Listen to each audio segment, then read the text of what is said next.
नारायणीयं 31வது दशकं त्रिविक्रमस्वरूपम्। प्रीत्या दैत्यः तव तनुमः प्रेक्षणात् सर्वतापि त्वामाराध्यन् अजितरचयन् अञ्जलिं सञ्जगाद। मत्तः किं ते समभिलषितं विप्रसूनो वद त्वं व्यक्तं भक्तं भवनमवनीं वापि सर्वं प्रदास्ये तामक्षीणां बलिगिरम् उपाकर्ण्य कारुण्यपूर्णोऽपि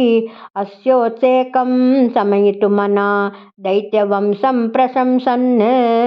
भूमिं पादत्रयपरिमितां प्रार्थयामासितत्वं सर्वं देहीति तु निगदिते कस्य हास्यं न वा स्यात्। विश्वेशं मां त्रिपदमिह किं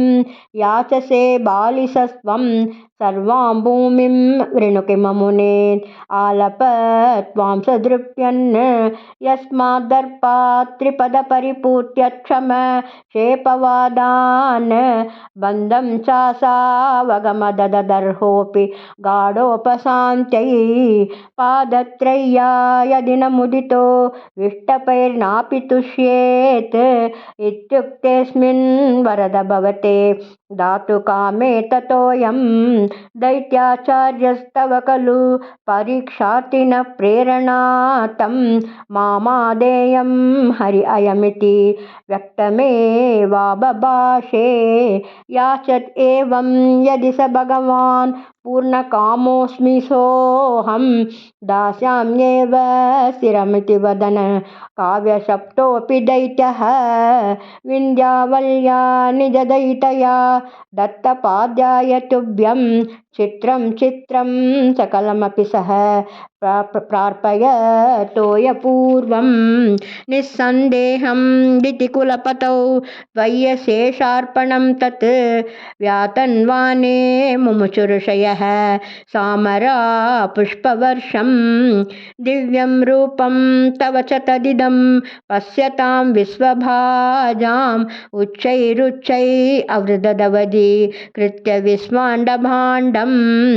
त्वत्पादाग्रं निजपदगतं पुण्डरीकोद्भवोऽसौ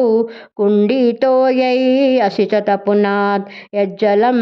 विश्वलोकान् हर्षोत्कर्षात् सुबहुननृते केचरै उत्सवेऽस्मिन्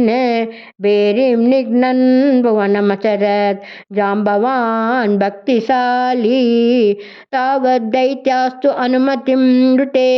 भर्तु आरब्धयुद्धाः देवोपेतैर्भवदनुचरै सङ्गता भङ्गमापन्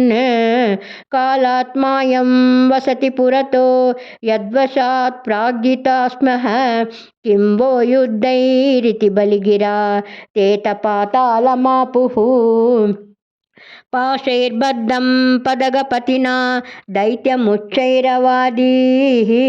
तातीकं दिश मम पदं किं न विश्वेश्वरोऽसि पादं मूर्ध्नि प्रणय भगवन् नित्यकम्पं वदन्तं प्रह्लादस्तं स्वयमपगतो मानयन्नस्तवीत्वां दर्पोच्चित्तैर्विहितमखिलं दैत्यसिद्धोऽसि पुण्यैः लोकस्थेस्तु त्रिदिवविजयी वासवत्वं च पश्चात् मत्सायुज्यं भज च पुनरित्यन्वगृह्णा बलिं तं विप्रैः सन्तानितमिकवरः पाहि वातालये स। गुरुवायुरप्पा चरणं सर्वत्र गोविन्दनाम संकीर्तनं गोविन्दा गोविन्दा।